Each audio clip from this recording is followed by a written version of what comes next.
অনুষ্ঠান ছাড়া বর্তমানে কিছুই চলে না। মানুষ এত উৎসবমুখর হয়ে গেছে, বাপ রে বাপ। আসসালামু আলাইকুম রহমতুল্লাহ। টুক করে একটা অরেঞ্জ কেক বানাতে চলে আইছি। বর্তমানের মানুষ কি আইছে জানো? বর্তমানের মানুষ মৃত্যুবার্ষিকী ছাড়া সব কাজে কেক ব্যবহার করে। আমাকে জামানায় মানে আমরা যে সময় ছোট ছিলাম, জীবনে কোনোদিন জন্মদিন কবে ছিল তারই ঠিক নেই, কেক তো দূরেই থাকলো। কেক জীবনে কোনোদিন খাইনি। এই শহরে এসে দেখিছি এরম ডহের ডহের কেক পাওয়া যায়। আগে কোনোদিন জীবনে কোনোদিন এইসব কেক খাইনি, দেখিনি, তা খাওয়া তো দূরই থাকলো। ওরে বাপু রে বাপু, বর্তমানে দেখতেছি মৃত্যুবার্ষিকী ছাড়া সব কাজেই কেক হচ্ছে। ডিভোর্সে কেক, ছাড়াছাড়িতে কেক, প্রথম দেখায় কেক।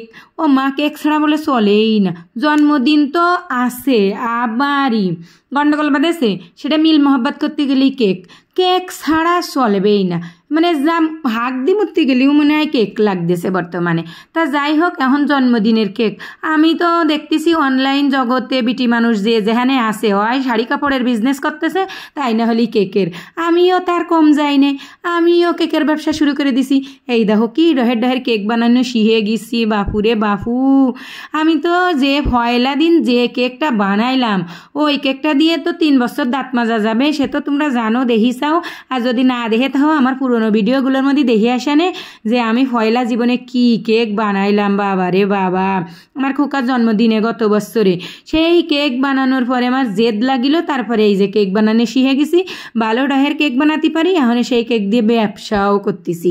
এখানে কিন্তু নিয়মিত মানুষ আমার কাছে কেক কিনতেছে, কেকের অর্ডার দিচ্ছে, তারা নিয়ে খাইয়ে মজাও পাচ্ছে, আবার সুন্দর সুন্দর ডহের ডহের রিভিউও দিচ্ছে। আমি যে কয়টা কেক বানানো শিখিলাম তার চাইতে বেশি এখানে বানাতে পারি।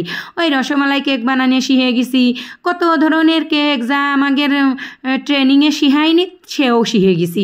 আর মানসির কি কব, মানে কেক 1 পাউন্ড করে অর্ডার দিয়ে যাচ্ছে, আর আমার কেক বানাতে এত ফাইন লাগতেছে, সেই কেক আমার 2 পাউন্ড হয়ে যাচ্ছে। কি কব কও, আমার কি দোষ? আল্লাহ তার রুজিতে রিহেত হয়েছে, আমার হাতে হলো তার 2 পাউন্ড কেক, তাহলে আমার কি দোষ এটা?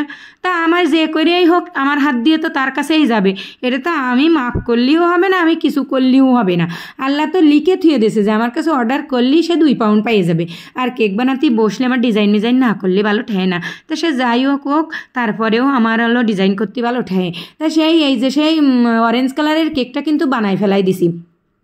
বানানোর পরে অরেঞ্জ কালারের কেকের উপরে কিন্তু ডেকোরেশন না করলেও চলে। আবার আমি কি করলাম, তার মধ্যে একদম গোলাপের বাগান, একদম গদ খালি এনে বসাই দিচ্ছি। দেখো কত বড় বড় গোলাপ ফুল দিছি, একদম হাতে বানাইয়ে দিছি, আবার নজেলের গোলাপও দিয়ে দিলাম। তার মধ্যে পাতা লতা কত কিছু দিচ্ছি, মানে সৌন্দর্য বাড়াইনে যদি শুরু এনে দিই তাহলে আমার মনে থামতি মনে চায় না। তাহলে মানুষ কেন 2 পাউন্ড পাবে না কও? আমার এই হয়েছে ব্যারাম।